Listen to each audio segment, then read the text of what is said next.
A product can sit in a kitchen cabinet for years, carry words like natural, herbal, immune support, or premium on the front, and still raise questions most people never think to ask. Tea is sold as comfort. Tea is sold as wellness. Tea is sold as the clean habit. But once contamination reports, public testing, and recall notices start showing up beside familiar brand names, the story changes fast. This script does not claim that 1 cup of tea causes cancer. No serious source says that. The danger is more ordinary than that, and because of that, more believable.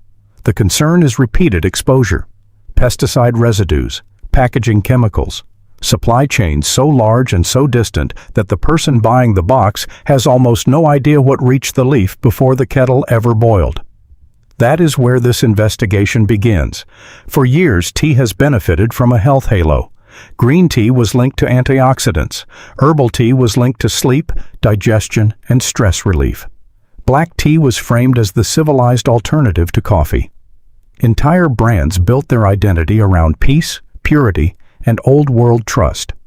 Then independent testing started cutting through the packaging. One of the most cited cases came from CBC Marketplace in Canada. Using an accredited lab and the same method used by the Canadian Food Inspection Agency, investigators tested popular black and green teas. Half of the teas tested contained pesticide residues above allowable Canadian limits. 8 of the 10 brands tested contained multiple pesticide residues. One brand carried residues from 22 different pesticides. Health Canada later said a person would need to consume extremely large amounts over a lifetime to trigger an adverse effect based on the levels reviewed. But the test still shattered the fantasy that tea automatically equals clean. Then there is the second issue, the bag itself. A lot of consumers focus on the leaves and ignore the wrapper holding them together. But some paper tea bags have historically relied on wet-strength agents associated with epichlorohydrin, a chemical regulators treat seriously in occupational settings because of its toxic profile. Research on brewed tea does not show a simple horror story. One 2022 study found higher estimated epichlorohydrin intake from bagged tea than loose tea, but the hazard index stayed below 1 for the population studied. That matters. It means caution, not panic. But it also means the bag is not invisible. It is part of the product. Brand number 1 is Celestial Seasonings. Celestial built a soft image, herbal boxes, sleepy time bears, calming illustrations, a whole identity based on gentleness. That is exactly why the pesticide allegations hit so hard when they surfaced. A widely cited third-party report from the last decade claimed many Celestial Seasonings teas carried pesticide residues, and the issue became serious enough to fuel lawsuits and fact-check scrutiny. The details were disputed, the company pushed back, and no regulator declared that drinking the tea created an immediate health emergency. But the damage was done. The brand most people associated with bedtime calm had become part of a contamination debate. That is the pattern that matters. The problem is not that one box looked suspicious on one shelf one afternoon. The problem is that a wellness brand became linked to the same agricultural residue conversation that usually gets reserved for industrial food products. Once that happens, the image changes. The flowers on the carton stop mattering. The sourcing starts mattering more. Brand number 2 is Lipton. Lipton is not sold as a boutique tea. It is sold as the default. It is one of the names people trust because it has been everywhere for so long that familiarity became a substitute for scrutiny. But in the CBC testing, Lipton products were among the teas that failed to meet Canadian pesticide limits. That does not mean every Lipton tea on every shelf is unsafe. It means one of the biggest names in the category was not insulated from the same residue concerns showing up across the market. That may be the most unsettling part of all of this. Consumers often assume contamination is a fringe brand problem. Cheap imports, weird online sellers, no-name products.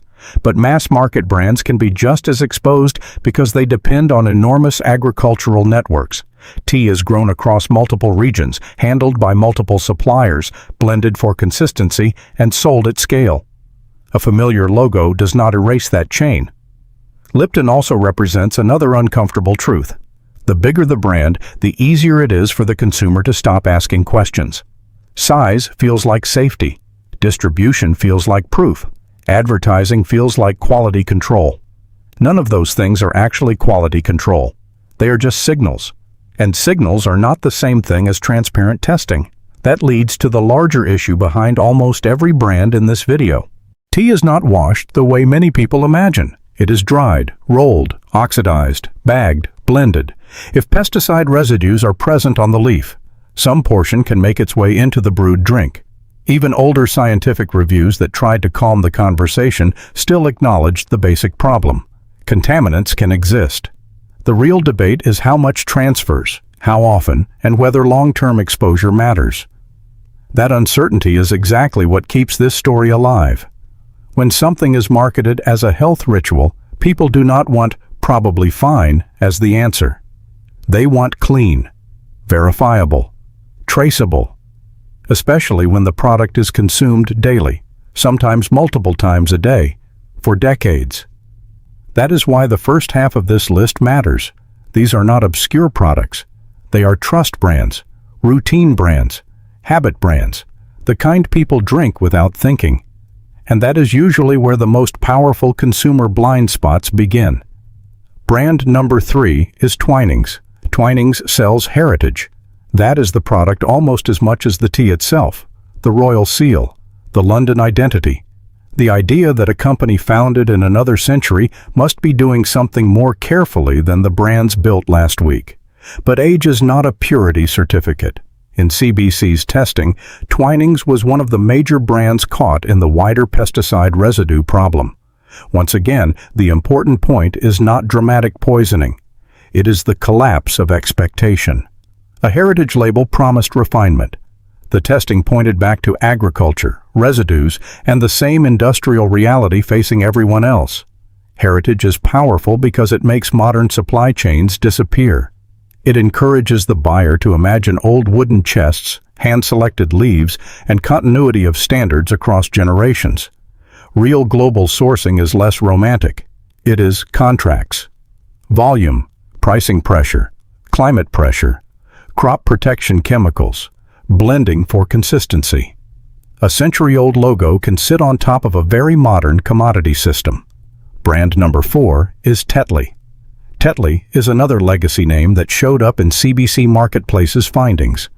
That matters because Tetley is not marketed as a radical experiment or fringe wellness tonic.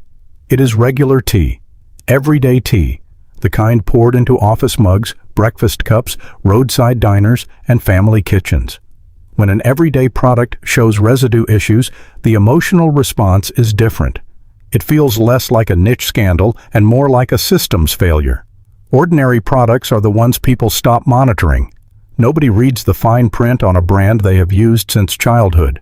Nobody expects the most boring box in the aisle to trigger a conversation about pesticide tolerances. But that is why boring products are dangerous places to hide risk. They blend into routine. Brand number 5 is Uncle Lee's Legends of China. This brand did not just appear in the CBC story. It stood out. According to the report, one of the tested teas from this brand contained residues from 22 different pesticides. That number is what made headlines, and it is still the kind of figure that can change how a viewer sees the entire aisle. Not because 22 automatically means catastrophic exposure from one cup. It does not. But because a count that high makes the product feel less like tea and more like a record of everything that touched the crop before it reached the box. The company response at the time was blunt. Pesticides, it said, were a fact of life in regular tea. That statement may be honest, but it is also devastating. Because once an industry starts framing contamination as normal, the burden quietly moves to the customer. The message becomes simple. If you want cleaner tea, that is your problem. Brand number 6 is King Cole. King Cole is not as famous internationally as the biggest global brands, but it became part of the same CBC findings. And smaller names matter in a list like this because they show the issue is not limited to luxury, discount, herbal, or traditional marketing. It crosses categories. A buyer cannot solve this by assuming the danger sits only at the very top or the very bottom of the market. That is one of the most deceptive things about tea. Almost every box can tell a different story while relying on similar agricultural logic underneath. One box says heritage, one says wellness, one says value, one says premium, one says bedtime, one says breakfast. But when the leaves are coming through the same kinds of global systems, the differences on the carton can be less important than the standards behind the sourcing. Brand number 7 is Signal. Signal is another name that appeared in the CBC testing, and by the time a viewer reaches the 7th brand, the individual labels almost start to blur together. That is the point. The scandal stops being about one bad actor. It starts looking like an industry pattern. Too many brands, too many residues. Too much dependence on the idea that consumers will never compare the health language on the front with the chemistry happening in the background. And this is where another layer appears. Tea is often consumed by people actively trying to improve their health. People replacing soda. People cutting back on alcohol. People trying to sleep better. People dealing with digestion, inflammation, or stress. In other words, the category attracts exactly the customer least interested in swallowing avoidable contaminants. The cleaner the lifestyle, the more offensive the contradiction becomes. Brand number 8 is Yogi Tea. Yogi's problem is more recent and more concrete. In 2024, the company issued a voluntary recall for some lots of its organic Yogi Echinacea immune support tea because pesticide residues were detected above action levels. The recall was later closed. That point matters. It shows the case had a beginning, a response, and an endpoint. But it also shows something else. Even brands built around organic identity and functional wellness are not immune. That may be the sharpest contradiction in the entire tea industry. A product can carry words like organic, immune support, and herbal care, and still end up in a residue recall. The average buyer sees those words and relaxes. The recall notice does the opposite. It forces the consumer to confront an uncomfortable fact. Certification language is not the same thing as perfection. By this point, the pattern is visible. Legacy brands, wellness brands, everyday brands, imported brands, familiar brands, the same concern keeps resurfacing, not always with the same severity, not always with the same outcome, but often enough to destroy the illusion that tea is somehow too wholesome to require skepticism. And once that illusion breaks, the rest of the category starts looking different. The first layer is the leaf. Tea is an agricultural product.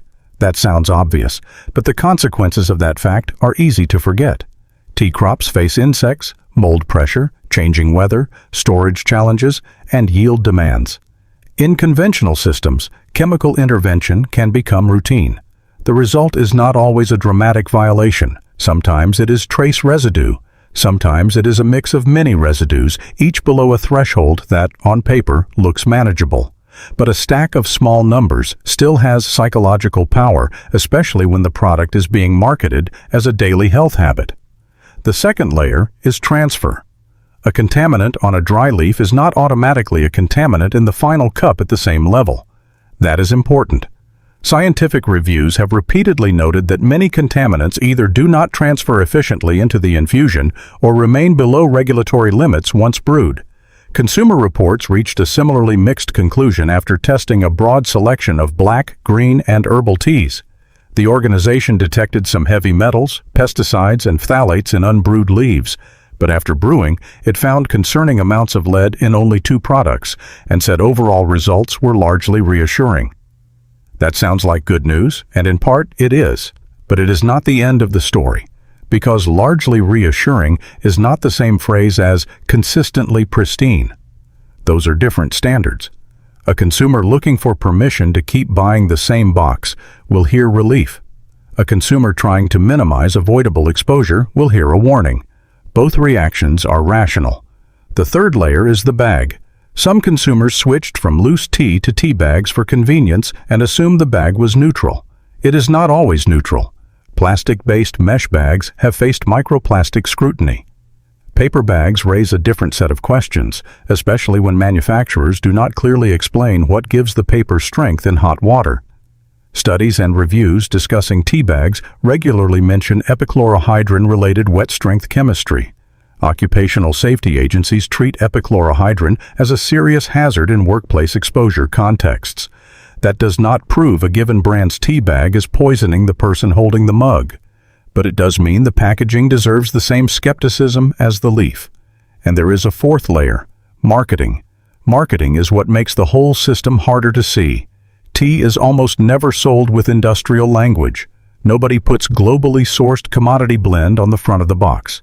They put chamomile fields, mountain art, gold lettering, family stories, botanical wisdom, ancient traditions, sleep support, immunity support, inner balance, calm, cleanse, restore.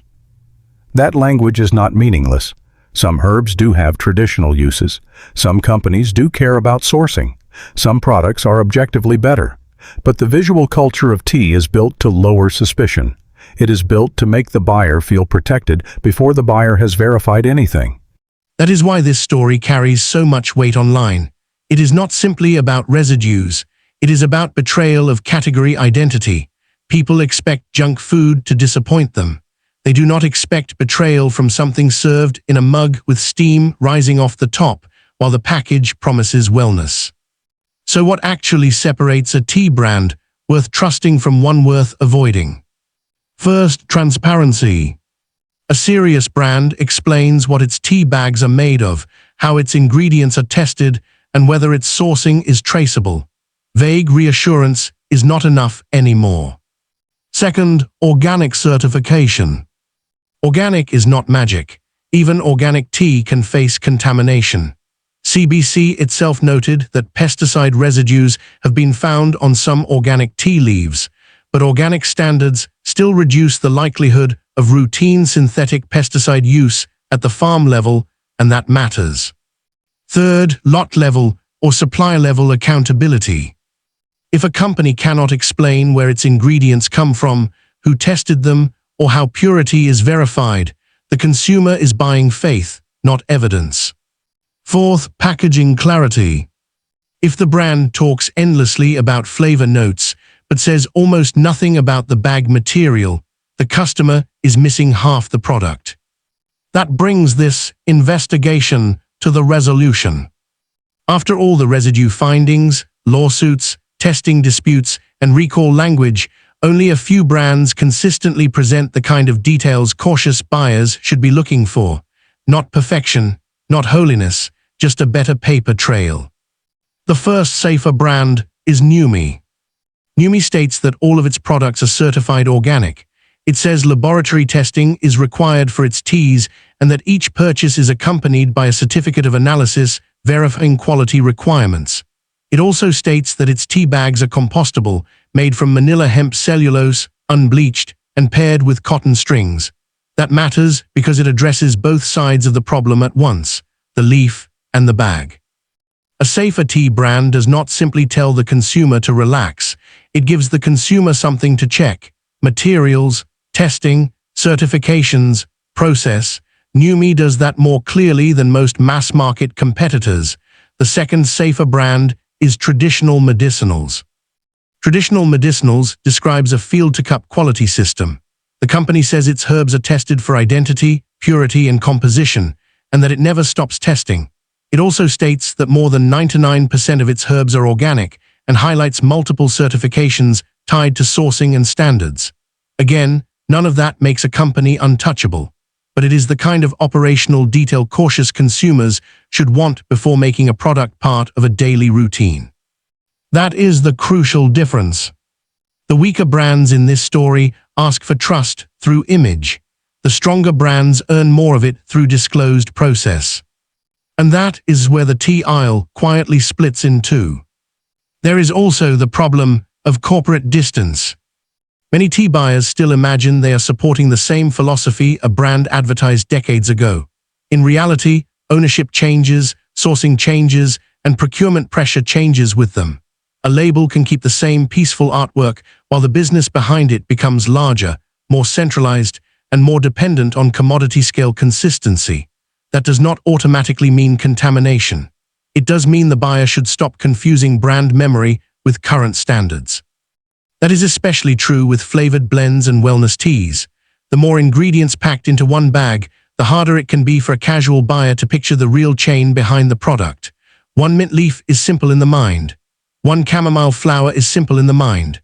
A commercial blend containing tea, herbs, spices, flavor systems, and bag materials sourced across several regions is not simple at all. Every added layer increases the number of decisions the company had to get right before that box reached a shelf. There is a practical takeaway here.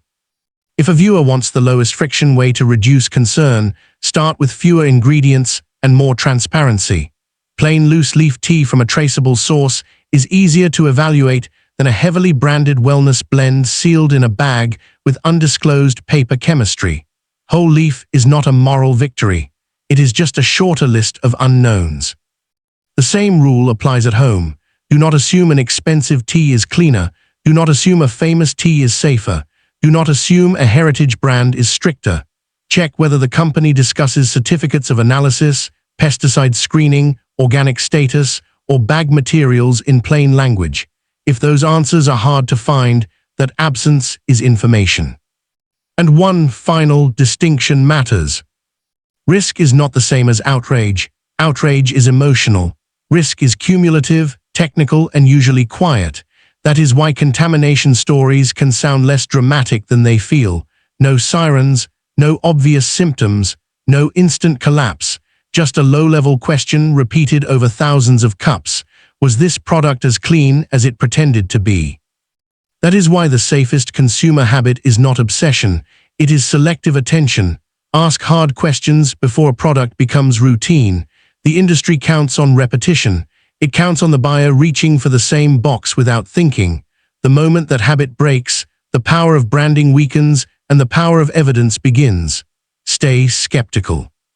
On one side are companies still relying on legacy reputation, familiar logos, cozy packaging, and the assumption that most customers will never search for contamination reports. On the other side are companies that understand the modern buyer has started asking harder questions. What is the bag made of? Is the tea organic? Who tested it? Can the sourcing be traced? What happens when something goes wrong? Once a consumer starts asking those questions, the old tea marketing stops working. The royal seals stop impressing, the calming fonts stop mattering, the wellness slogans lose force.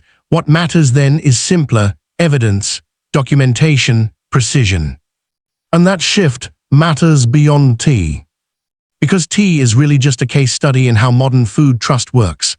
A product gets wrapped in language that suggests purity. The public internalizes that language. Then independent testing, academic research, or recall notices reveal a more complicated reality.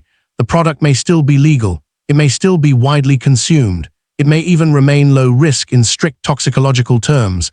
But the emotional contract has changed. The company said peace. The data said verify. That is why stories like this spread so quickly. They validate a suspicion many consumers already have. Large food and beverage companies know exactly what health language people want to hear. Natural, clean, immune, traditional, pure, premium. They also know most people do not read residue studies, recall databases, or packaging chemistry discussions. The brand lives in that gap. But once the gap is exposed, it becomes hard to unsee. A tea bag becomes a supply chain. A herbal blend becomes a manufacturing question. A bedtime tea becomes a materials question. An immune tea becomes a recall notice. And an ordinary shopping habit becomes an investigation. That is what happened here. 8 brands or products tied to public contamination concerns, testing failures, or recall scrutiny helped reveal the same larger truth. The modern tea market is not divided cleanly between healthy and unhealthy. It is divided between transparent and opaque. Opaque brands survive on borrowed trust. Transparent brands still have to prove themselves, but at least they show their work. That is why the safest move is not panic, it is standards. Choose brands that explain their bag materials. Choose brands that publish or describe testing. Choose brands with organic certification when possible. Choose loose leaf if a company cannot clearly answer bag questions.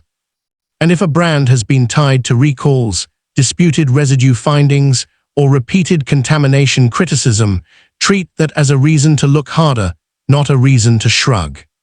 There is one more detail most people miss. The tea category survives because it is habitual. A person may not eat the same packaged snack every day for 10 years, but many people drink the same tea every morning, every night, or both. That changes the equation. Small concerns repeated daily become more important than dramatic concerns encountered once. That is why this topic matters at all. Not because tea is uniquely evil, not because every bag hides a chemical emergency, but because tea is one of the few products still protected by a near-automatic assumption of innocence.